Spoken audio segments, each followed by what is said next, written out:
أعوذ بالله من الشيطان الرجيم.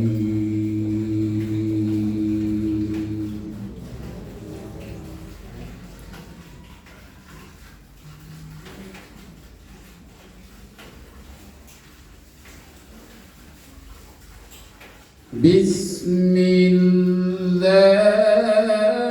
الرحمن الرحيم.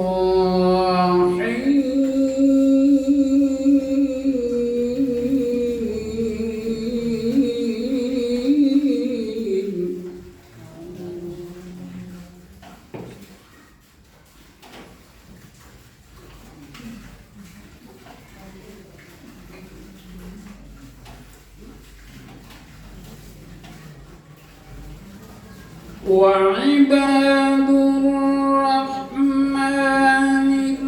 الذين يمشون على الأرض هونا وإذا خاطبهم الجاهلون قالوا سلاما.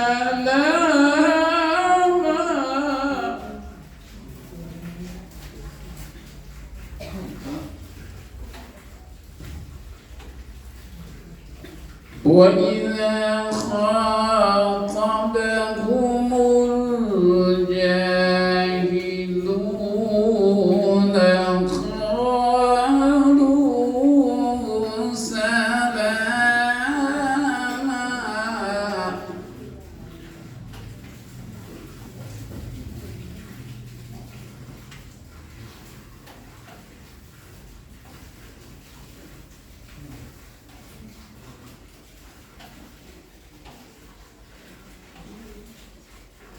وعباد الرحمن الذين يمشون على الأرض هونا وإذا خاطبهم الجاهلون قالوا سلاما.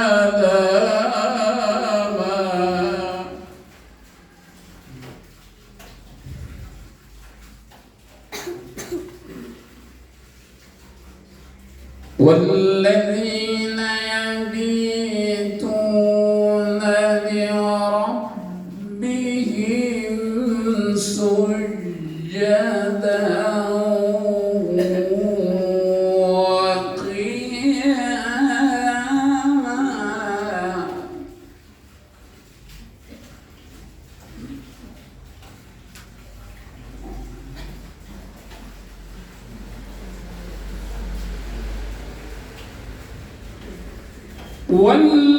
والذين يقولون ربنا اصرف عنا عذاب جهنم إن عذابها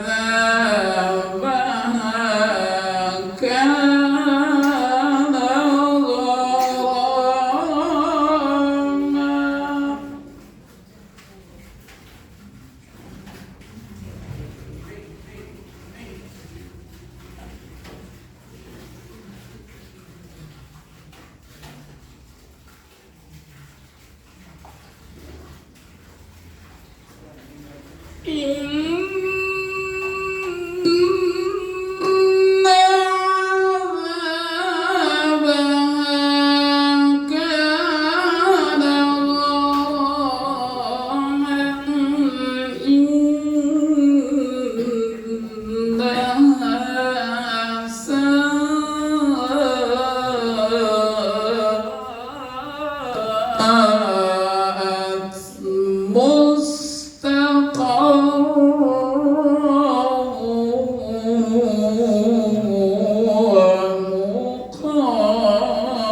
Sadaqallahul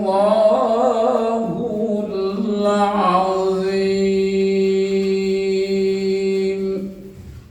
Assalamualaikum warahmatullahi wabarakatuh.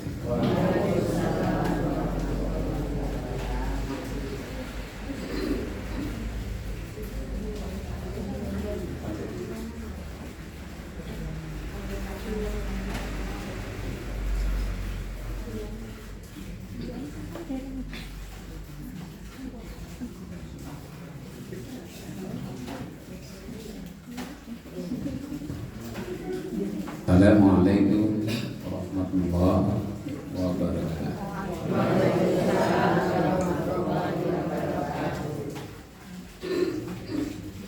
Bismillahirrahmanirrahim. Alhamdulillahi wahdah. Alladzi sadaqa wa'ada. Walladzi an'amana bi ni'matil imani wal islam wa bi ni'matihi tatimmus shalihat. Salawatullah wa salamuhu daiman ala nabiyil mustafa war rasulil mukhtar al-bashir wan nadhir was-sirajul munir sayyidul kaunaini was-thaqalain wal fariqaini min urbin wa min ajabin nabiyina wa maulana Muhammadin wa ala alihi wa sahbihi wa man ittaba'a hudah wa sunnatahu ila yaumil qiyamah. Amma ba'd. Ibu-ibu dan bapak-bapak, keluarga dan jamaah Majelis Ta'lim Ibadur Rahman yang saya muliakan, yang saya cinta. Kepada saya pagi ini diberi kesempatan, tentu sebuah kehormatan dari Sahibul Bait mewakili seluruh jamaah Majelis Ta'lim hadir sekaligus menyampaikan tausiah atau kajian singkat. Judulnya sudah tahu ya? Belum? Ya. Tidak dicantumkan, tetapi saya masih ingat judulnya. Menghidupkan lentera hati, menggapai sakinah dan husnul khotimah. Cakap je Bu? Paham judulnya Bu? Alhamdulillah. Itu judulnya. Jadi ya, karena lama dan cukup lama ya tidak silaturahmi dengan Sahibul Bait. Ini Bapak dan Ibu Hamam, ini teman saya sejak awal kuliah di UIN Sunan Kalijaga. Di zaman awal tahun 80-an. Jadi alhamdulillah pertemanan itu terawat sampai dengan hari ini.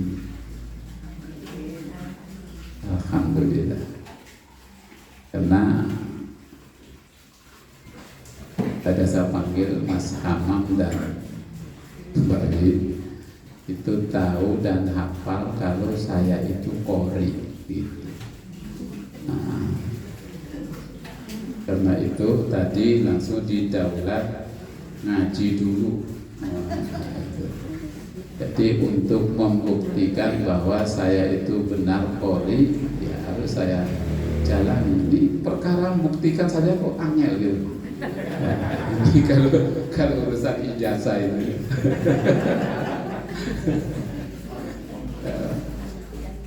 Ini saya qori itu tidak hanya sebutan qori, memang saya qori. Saya punya sertifikat kejualan.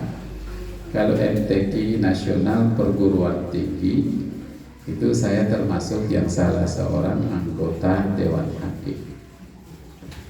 Cuma bulan lalu 3 minggu lalu di kota Banjarmasin itu saya tidak masuk atau tidak jadi karena negara sedang ada defisit, ada efisiensi, sehingga jumlah Dewan Hakim yang aslinya 120 orang dari 13 cabang lomba untuk perguruan tinggi se-Indonesia yang datang tuh lebih dari 1000 perguruan tinggi. Karena efisiensi, ya, konon negara sedang defisit, ya, sedang dibongkar oleh Menteri Keuangan, gitu. Maka semuanya kena dampaknya, termasuk MTQ pun. Tadinya 1000 sekian perguruan tinggi yang daftar hanya tidak lebih dari 200. Karena itu Dewan Hakimnya juga dikurangi. Saya kena dampak pengurangannya. Padahal saya sudah ngontak kebetulan di PDM, pimpinan daerah Muhammadiyah Banjarmasin dan juga Martapura. Ya, pernah saya di sana safari Ramadan, safari Idul Fitri dan Idul Adha dan hari Tasyrik. Nah, mereka tahu kalau saya akan datang, sudah menjadwal. Terus saya ngasih kajian pada maghrib sampai isya dan habis subuh sampai jam 6. Saya bilang ini saya tidak jadi berangkat. Nah, itu sekedar informasi. Jadi Mas Hamam nyuruh saya ngaji dulu itu karena dia tahu kalau saya itu memang qori. Nah, yang kedua Ibu Ning, ya, yang kami pernah bersama di Fakultas Filsafat juga sering dengar kalau saya pernah ngaji Al-Quran. Nah, jadi gitu Pak. Bapak Ibu yang saya muliakan, ayat yang saya baca tadi itu sesuai dengan nama majelis taklim. Kalau kita mau menguraikan ini itu perlu 1 semester. Mungkin satu ketika saya kesini ngaji khusus Ibadur Rahman. Ya. Temanya tentang Ibadur Rahman. Itu ayat ke-60 sekian di surah Al-Furqan sampai akhir surah Al-Furqan.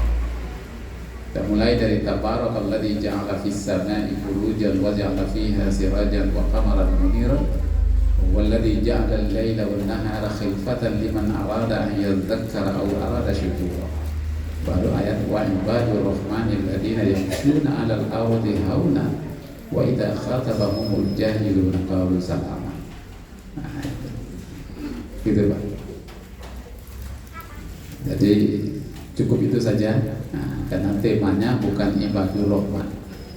Temanya menghidupkan lentera hati.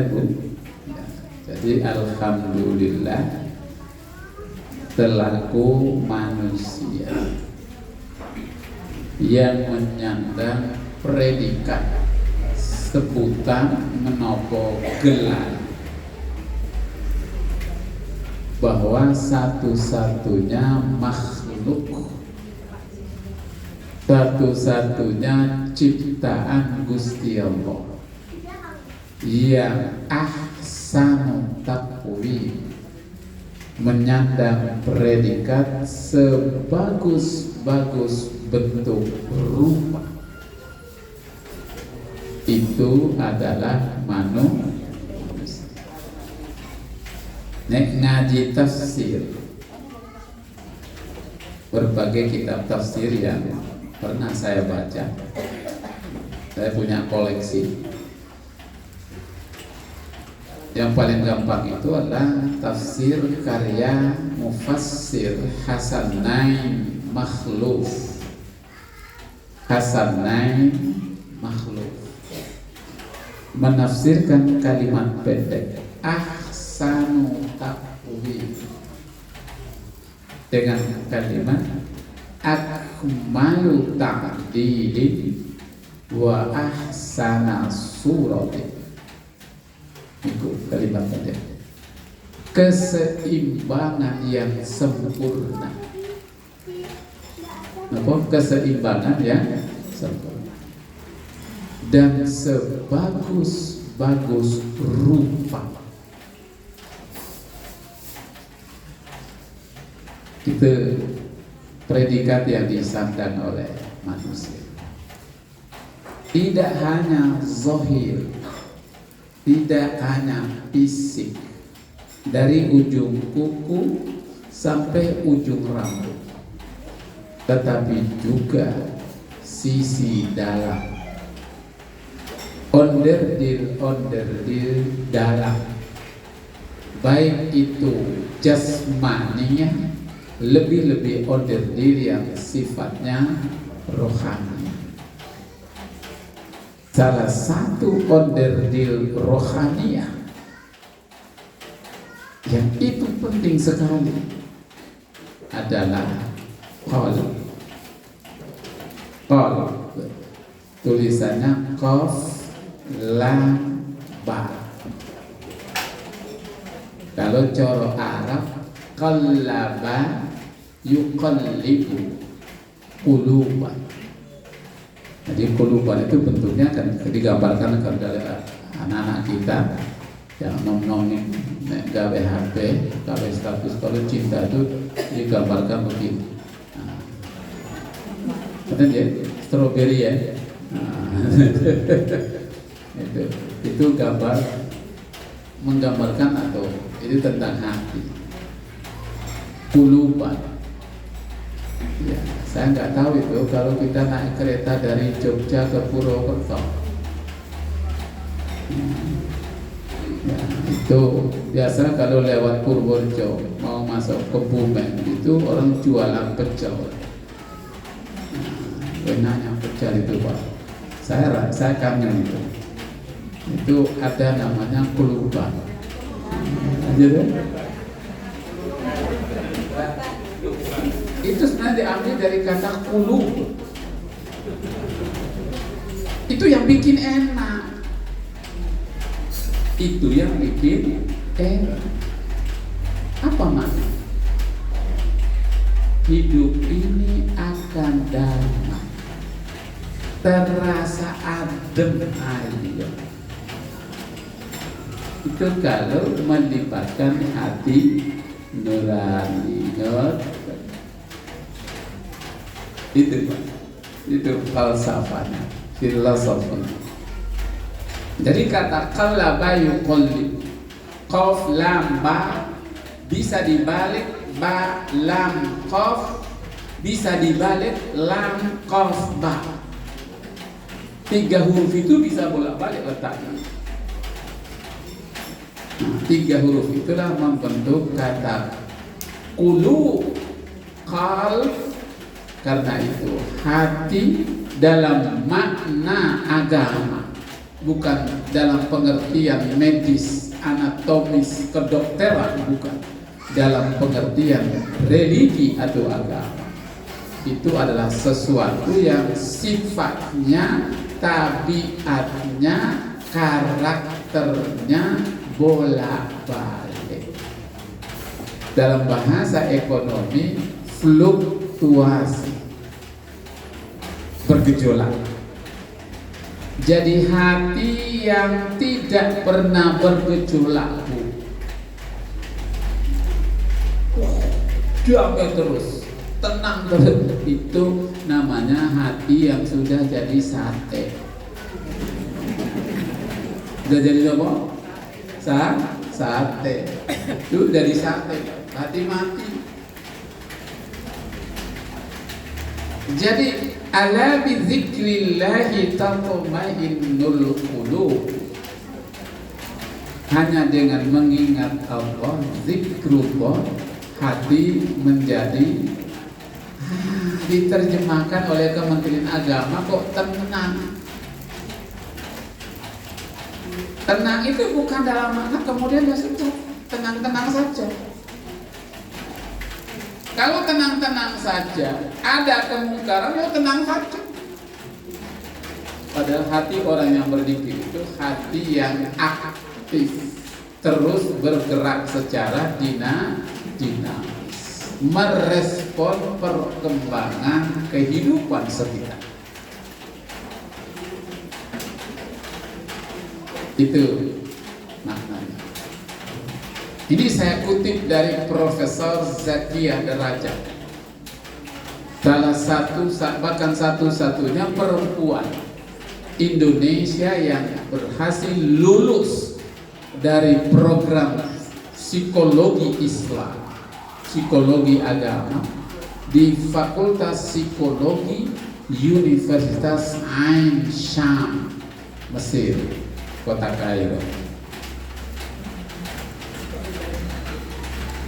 Ketika saya sempat belajar di sana, mata kuliah pedagogi spiritual. 5 tahun lalu saya kuliah tidak 1 semester, tapi dipendekin 1 bulan setengah. Itu mata kuliahnya pedagogi spiritual. Itu dosennya, profesornya masih muda sekali, dari Fakultas Psikologi Universitas Ain Syam. Luar biasa, pintar-pintar. Ya.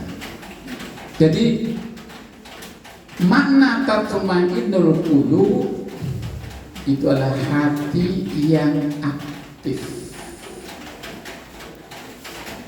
terus bergerak.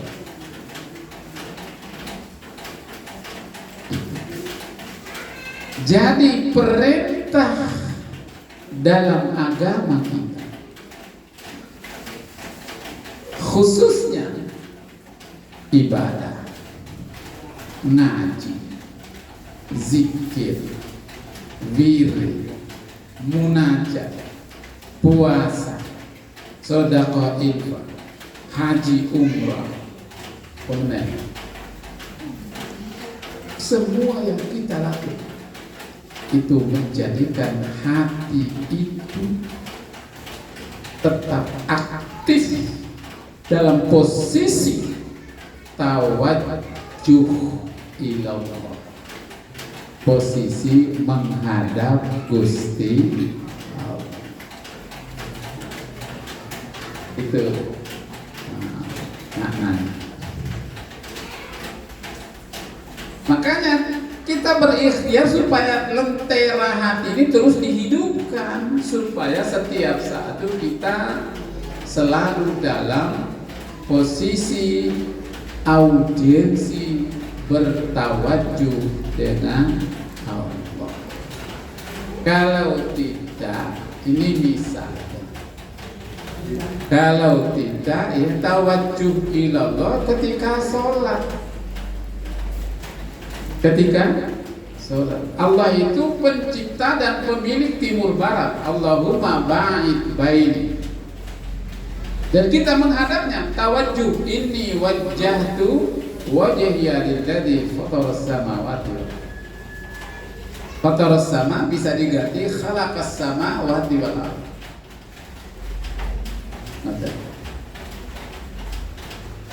Itu tawajuh. Dengan tawajuh itu ya, memposisikan hati ini menghadap Allah. Ingat, hati itu, kata para ahli agama, saya baca berbagai tulisan dan penafsiran mereka, intisarinya hati itu lokus kesadaran tertinggi sebagai sesuatu yang fitri, yang dibawa sejak diciptakan, tertinggi. Jadi semua yang menyangkut kesadaran di sini. Maka kata sadar itu asalnya dari kata sodrun. Sodrun jamaknya sudur. Lalu bahasa Indonesianya sadar. Kita biasanya lupa atau khilaf. Lalu begitu diingatkan, kita kemudian sadar. Sadar itu kemudian biasanya tangan kita refleks aja di dada. Ini kan lokus kesadaran itu di sini. Nah, dilalah letak hati secara rohani itu bertetangga dengan nafsu. Tetangga dengan apa? Nafsu. Lalu bahasa kita hawa nafsu. Jangan tersinggung, Bu. Olah-olah bahwa hanya ibu-ibu aja yang punya nafsu, bahwa bapak enggak. Nah, ini sudah jadi bahasa, lalu kita kemudian ikut-ikut menyebut hawa nafsu. Padahal makna hawa nafsu itu nafsu yang bergejolak, al-hawa. Jadi Al-Quran itu kadang-kadang tidak menyebut kata hawa nafsu, kadang menyebut kata an-nafs, innan nafsa, tapi kadang menyebut al-hawa, tidak menyebut hawa nafsu. Al-nafs sendiri, kadang al-hawa sendiri.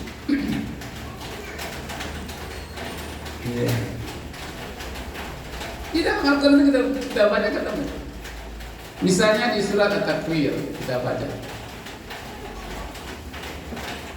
wa amma man khafa maqama rabbih wa nahan nafsa 'anil hawa. Ada kata wa nahan nafsa, menahan hawa nafsu, tapi tidak ada kata hawa. Fa innal jannata hiyal ma'wa. Surga ma'wa itu tempat mereka yang mampu mengendalikan, menahan hawa nafsu. Tidak ada kata hawa, tidak ada kata nafsunya, hanya hawa. Di lain ayat, wa ma ubarri'un nas innan nafsa la'ammaratun bisu. Tidak ada kata hawa. Nah, jadi ini tambahan versi Indonesia, hawa nafsu. Jadi dalam diri kita ini ada qol, ada nafsu, niku tetangga. Kata Abu Bakar As-Siddiq, nah karena bertetangga, peluang besar hati itu lokus kesadaran fitrah dan suci aslinya adalah bersih, terang, karena dekat dengan nafsu, kalah dalam pertarungan dengan hawa nafsu, lalu muncul salah, muncul dosa, lalu salah dan dosa ini menjadi kebiasaan. Menjadi apa?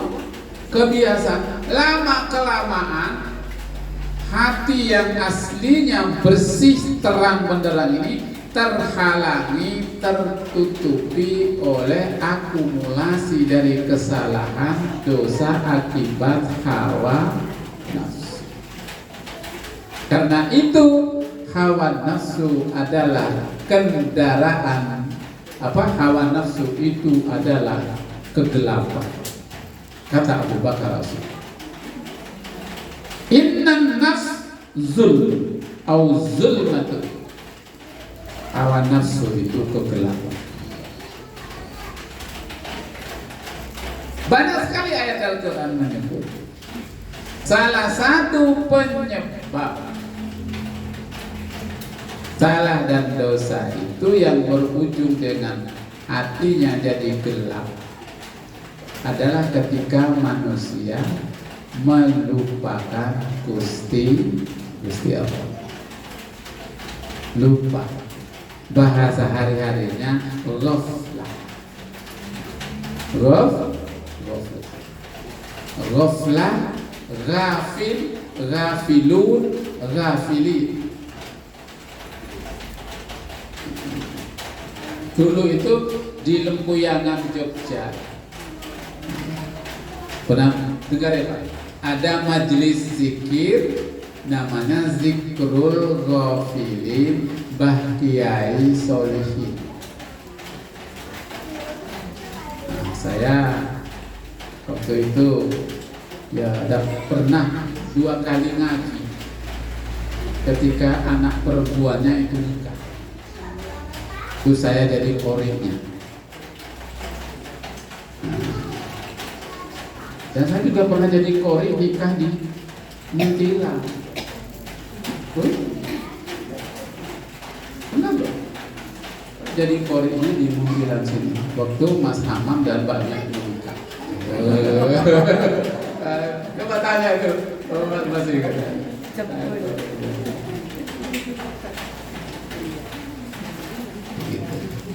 Monggo sambil diminum ya.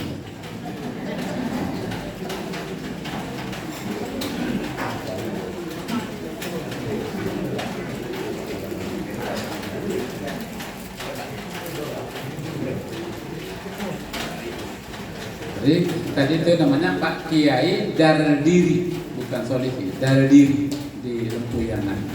Itu punya majelis zikir namanya Zikrul Ghafilin. Jadi pemicu hati itu, nafsu itu menguasai, menghijabi, menutupi hati lalu menjadi gelap ketika manusia ini sudah luput dari mengingat Allah. Karena itu mengingat namanya zikir. Apa namanya? Gitu. Dari bacaan Al-Quran. Lalu para ulama menafsirkan kata zikir itu. Kalau bicara zikir kan memang itu dari sini, hati, qulub. Bayangkan 168 kali kata qalb yang maknanya hati tertulis di dalam kitab suci Al-Quran. 168 kali. Jadi kembali dengan mengingat Allah tatmainnul qulub, para ulama kemudian menafsirkan, menjelaskan dengan bahasa yang berbeda-beda tapi maknanya sama. Az-zakiruna bizikri, orang yang selalu ingat Allah. Liyastanira qalbah, menjadikan hatinya itu terang benderang.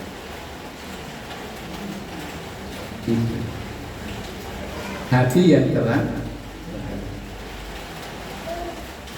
Kalau hatinya terang, ibarat kita berjalan ke kampung yang mati lampu.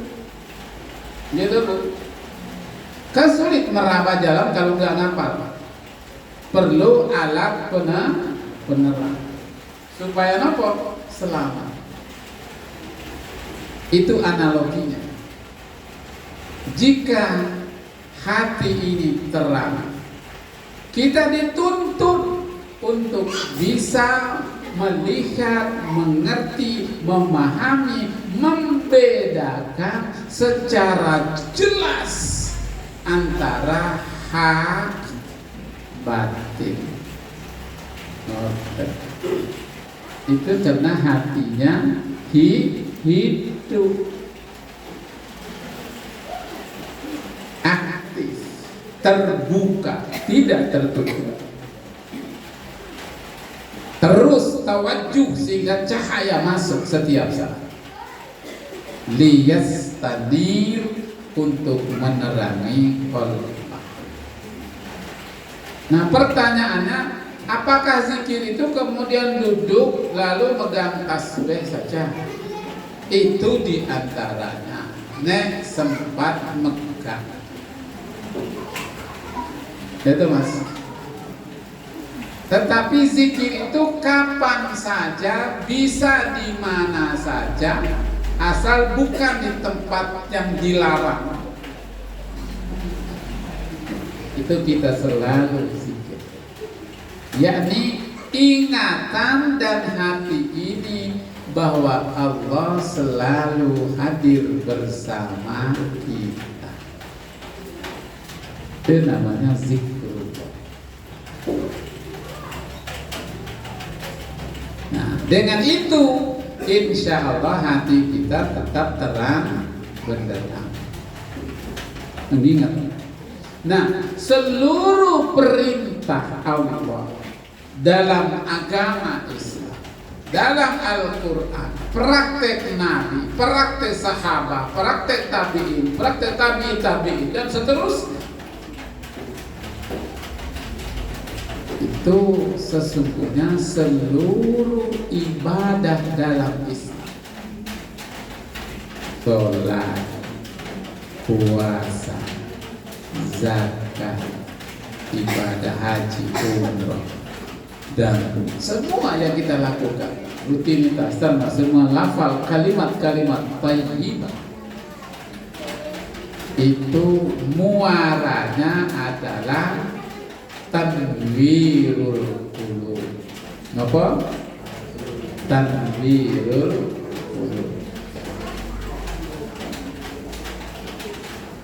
Tanwir, kata tanwir itu dari kata asli nawwara yunammir, tanwir. Nawwara yunammiru, tanwir. Ada kitab tafsir yang insya Allah tahun depan itu sudah bisa diluncurkan. Namanya Tafsir At-Tanwir, yang sedang dirampungkan oleh tim khusus dari pimpinan pusat Muhammadiyah. Nanti insya Allah nanti kemudian memantik ormas-ormas lain termasuk NU juga akan membuat tafsir supaya kita di Indonesia ini tidak harus membaca karya tafsir dari Timur Tengah yang berbahasa Arab, kita kesulitan paham. Gitu Bu? Nah, gitu. Dibantu dengan tafsir seperti itu, referensinya luar biasa. Kata tanwir itu artinya mencerahkan, menerangi, mencerahkan, bisa ditenangi, mencerdaskan. Itu at-tanwir. Jadi kembali, semua rangkaian ibadah itu muaranya adalah tathhir, mensucikan, tazkiyatun nufus, sekaligus tanwirul qulub. Seluruh nabi tanpa kecuali seluruh rasul tanpa kecuali. Mereka itu adalah juru bicara Allah untuk mengajak manusia agar aktif menjaga, mensucikan qalbunya. Terus dia Pak, nah, itu seluruh nabi. Jadi kita baca Al-Quran itu kata-kata wa yuzakkihim itu diulang Quran. Doa Nabi Ibrahim, Rabbana wa ba'ats fihim rasulan minhum yatslu alaihim ayatih wa yuzakkihim. Ada kata yuzakkihim, mensucikan jiwa mereka. Bisa dimaknakan mensucikan itu adalah membersihkan kotoran yang menutupi cahaya sehingga akan muncul hati itu terang benderang. Tanwirul qulub. Jadi itulah sedikit tentang judul kita ini. Karena itu dalam sejarah kalau kita baca bagaimana hayatul Rasul, kehidupan Rasul, bagaimana hayatus sahabat, kehidupan sahabat-sahabat Rasul, itu hal-hal yang terkait dengan bagaimana hati ini tawajjuh setiap saat, itu luar biasa.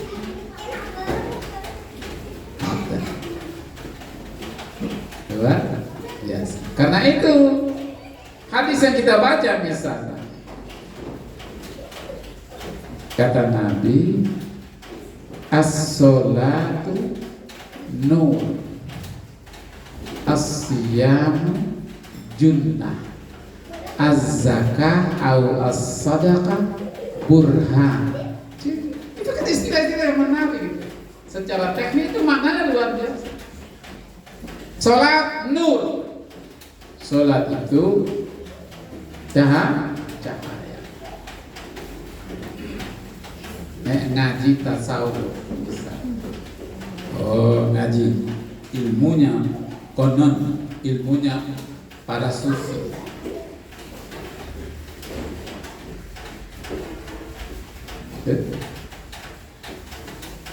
Itu luar biasa kaitan dengan tawajjuh ilallah. Jadi ini kaitan dengan as-salatu nur. Kata Nabi, puncaknya sholat dan puncaknya ibadah dan puncaknya taqarrub ilallah sujud. Kenapa Bu? Sujud. Itulah puncaknya tawajjuh ilallah, menghadapkan diri kepada Gusti Allah. Nah, kata tawajjuh diterjemahkan dengan wajah. Iya, salah satunya wajah. Karena wajah ini representasi. Mau senang apa mboten? Nah, itu kan bisa dilihat dari ekspresi wajah. Sekarang gitu. Maka kata Nabi, tampilkan wajahmu yang menyenangkan, itu sedekah. Nah, kan gitu.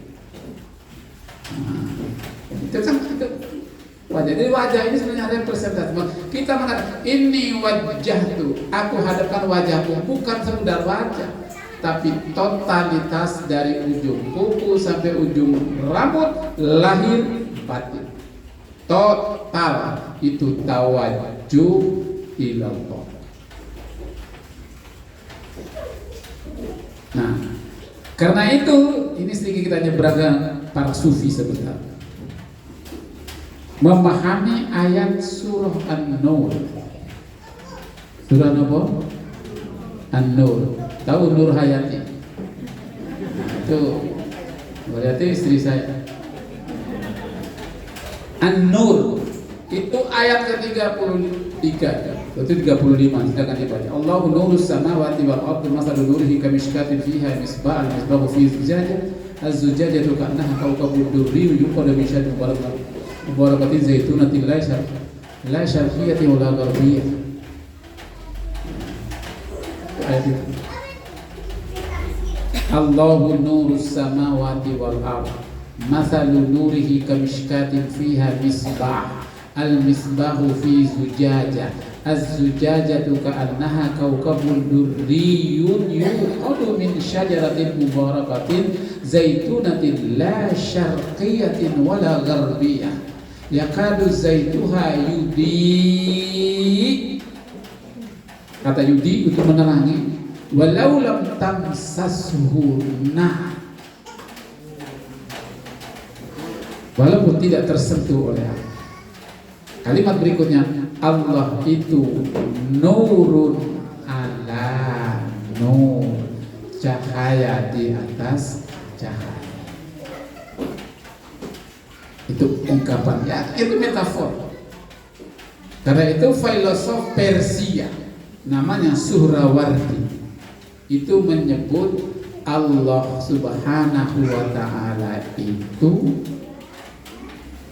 An-Nur Al-Awali, cahayanya cahaya semesta. Masya Allah. Jadi sumber cahaya semesta itu berasal dari cahayanya. Nurun ala nur, berasal dari cahaya. Nah karena itu ini analogi ini kita pakai ketika sujud adalah puncaknya sholat, sujud adalah puncaknya tawajjuh ilallah, maka pada saat itu ya, totalitas diri kita dia berhadapan langsung dengan sumber cahaya naknya Gusti Allah Subhanahu wa ta'ala. Bagi yang pergi umrah, kemana bu umroh? Mana? Ada apa di Makkah? Ka'bah. Ka'bah itu lambang tauhid Allah Subhanahu wa ta'ala. Kita datang ke sana, ibadah, tawaf melihat Ka'bah, kita bertawajuh kepada Allah. Jadi Ka'bah itu dalam tulisan para ahli sufi dan ahli filsafat, salah satunya Ibnul Arabi, itu ada buku yang diberi judul Al-Futuhat Al-Makkiyah. Kata futuhat itu berasal dari huruf Fatahah.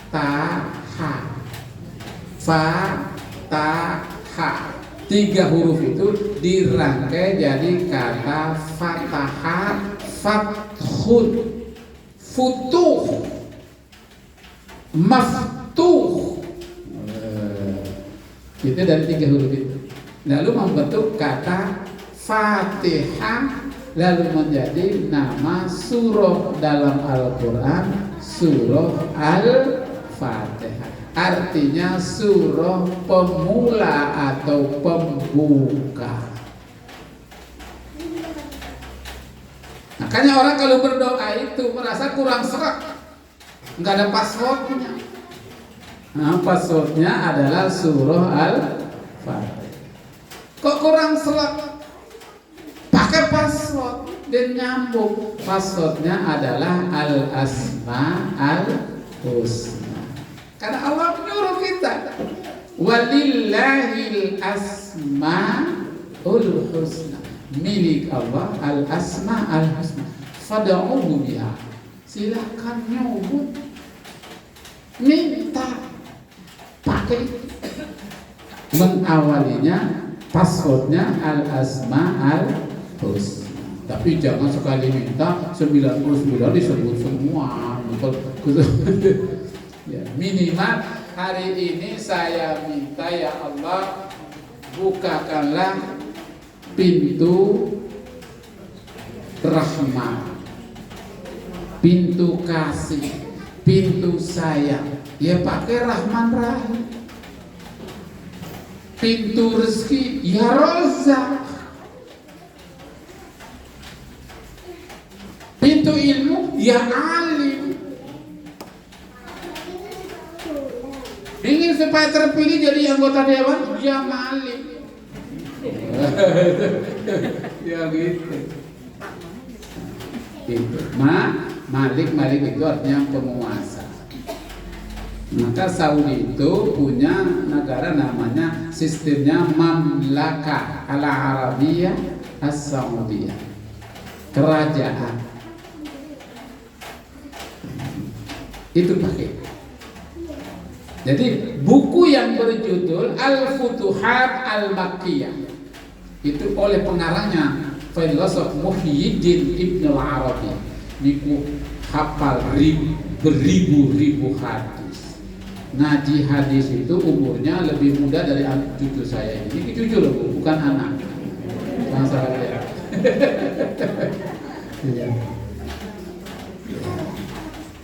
Dari itu sudah ngaji hadis karena bapaknya itu memang ulama hadis.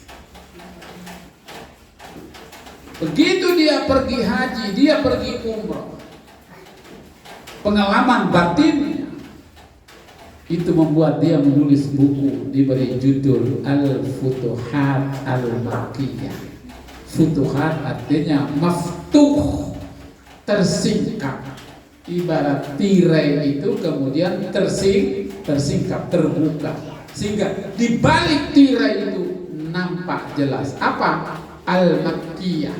Makkiyah adalah Al-Ka'bah, karena satu-satunya Ka'bah di bumi ini ada di Makkah. Muntilan bisa bikin Ka'bah lebih besar dari Makkah, bisa, tapi nggak boleh pakai umroh, untuk latihan boleh. Jadi kata Al-Makkiyah itu sebenarnya adalah simbol dari cahaya. Jadi tersingkap cahaya. Itu artinya apa?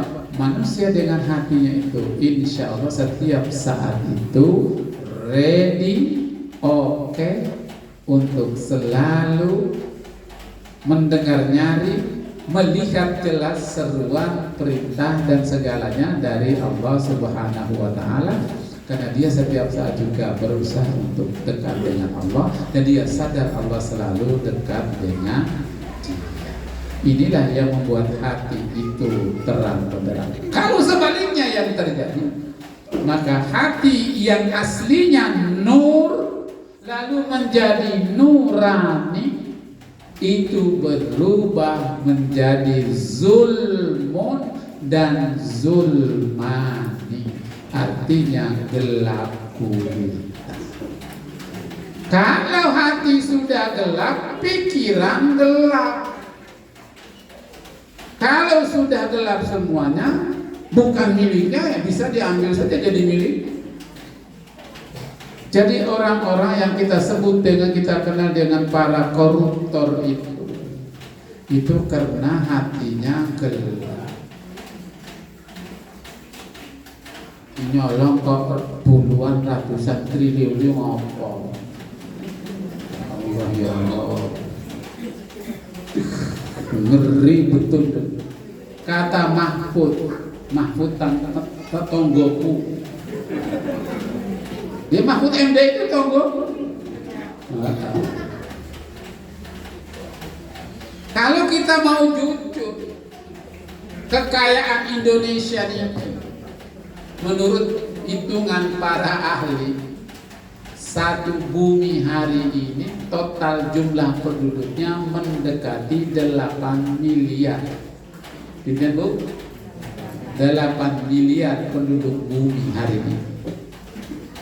Semua yang dibutuhkan penduduk bumi hari ini tersedia paling lengkap itu di bumi yang bernama Indonesia.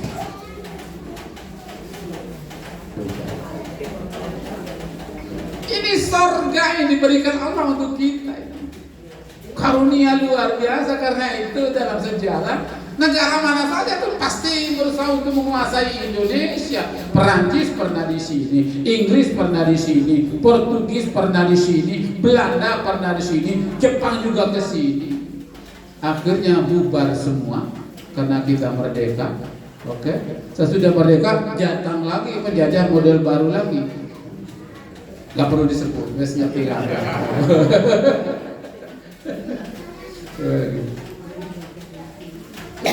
Kalau kekayaan alam atas karunia Allah yang berlimpah di bumi yang bernama Indonesia ini dikelola dengan hati yang jujur, hati yang bersih, hati yang ikhlas, hati yang amanah, hati yang diterangi. Kita ini hari ini penganggur sekaligus. Minimal bu, per bulan itu 20 juta. Satu bulan penganggur di Indonesia ini dapat 20 juta tunjangan dari negara. Sama dengan Kuwait, sama dengan Bahrain itu. Saya pernah ngobrol-ngobrol di ruang transit. Sepulang dari luar negeri, orang Boyolali. Mau kemana? Saya mau ke Jogja, terus nanti dijemput, nanti mau ke Boyolali. Kerja di mana? Bahrain.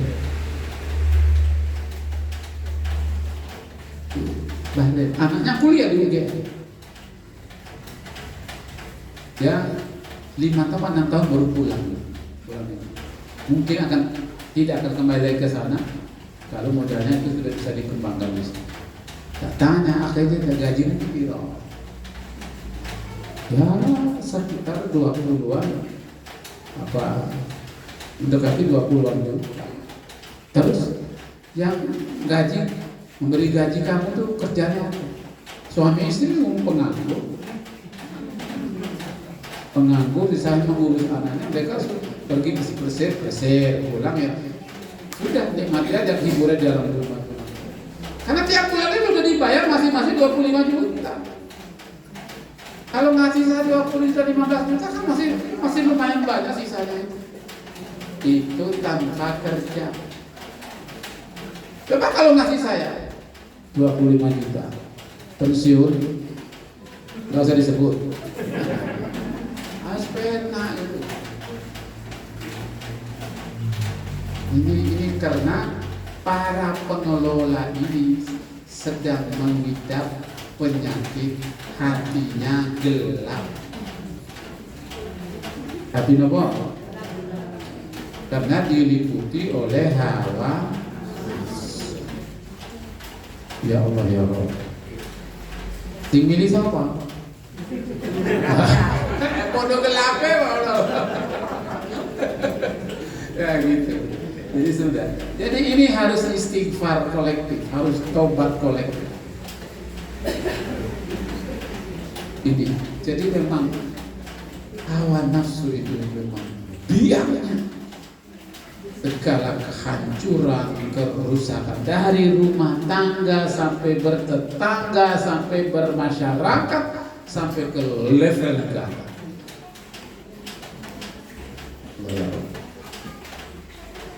Karena itu dengan iman, dengan ibadah, dengan segalanya ini insya Allah kalau kita lakukan dengan sungguh-sungguh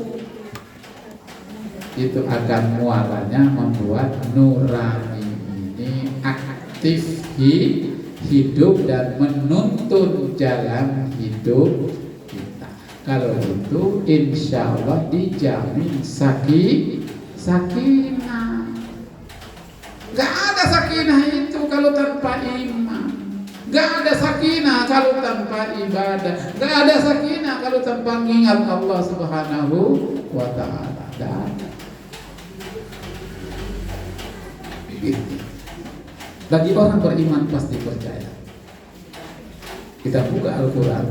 Salah satu, walau itu ada berkali-kali disebut dalam berbagai surah. Di surah Al-Fatih, Inna fatahna laka fathan mubina. Inna fatahna laka fathan mubina. Sesungguhnya kami telah mengkaruniakan untukmu kemenangan yang besar. Kemenangan yang besar itu di dalam perjuangan mengalahkan Portugis itu namanya Pangeran Fatahillah.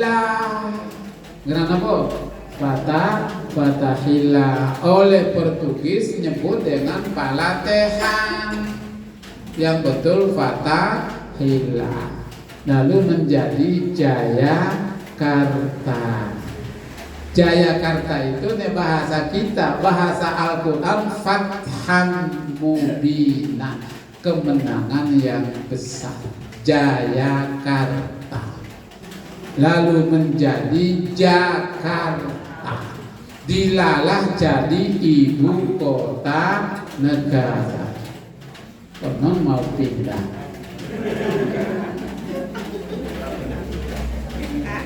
Saya itu sudah tahu tahun lalu kalau itu mangkrak. Kenapa kok Pak Mali kok Ustaz kok ngerti-ngerti kok yang ngomongin apa?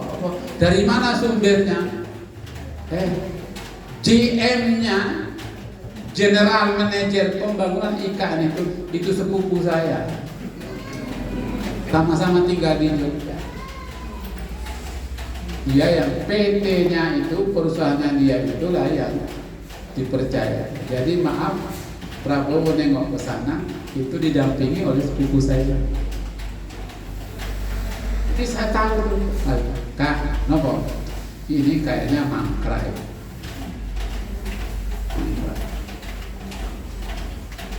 Itu ceritanya. Nah, sampai sekarang. Jadi aslinya Jakarta itu Jayakarta. Itu kata Quran, Fathan Mubin. Masya Allah. Itu kemenangan.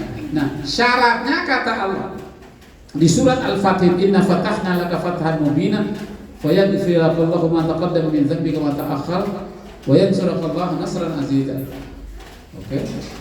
Walladzi anzala as-sakinata fi qulubil mu'minin liyazdadu imanan ma'a imanihim walillahi junudus samawati wal ardh wa kana Allahu azizan hakim. Ayat itu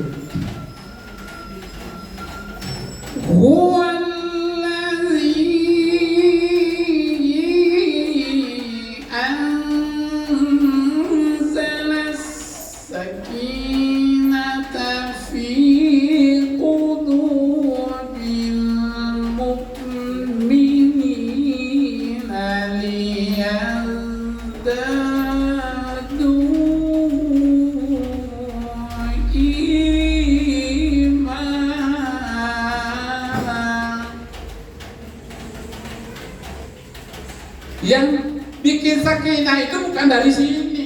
Ini hanya nyiapkan ibaratnya bandara. Siapkan hatimu ibarat bandara, karena pesawat sakinah itu akan landing. Kata Allah, aku yang menggenggam sakinah itu. Nanti saya beri. Siapkan bandara. Bandaranya adalah jadi kesungguhan kita dalam beriman, keaktifan kita dalam beribadah dan lain sebagainya itu sesungguhnya adalah prakondisi, mengkondisikan diri kita ini agar sakinah dalam hidup ini turun, rahmat turun, berkah juga turun. Kalau ini semua turun, dijamin doamu atina fid dunya hasanah terwujud wa fil akhirati hasanah, seiring dan sejalan. Maka ini sudah 1 jam ya. Aku orang kosong. Nah, ini namanya juga majelis taklim. Jadi mungkin ada yang mau sudah menyiapkan pertanyaan dari rumah. Pak Malik, aku ingin takut. Saya mau tanya, silakan. Insya Allah jika Allah merahmati, mengizinkan saya menjawab. Jika masih ada waktu, Pak Hamam, gimana masih ada waktu? Dan sementara saya cukupkan sekian. Assalamualaikum warahmatullahi wabarakatuh.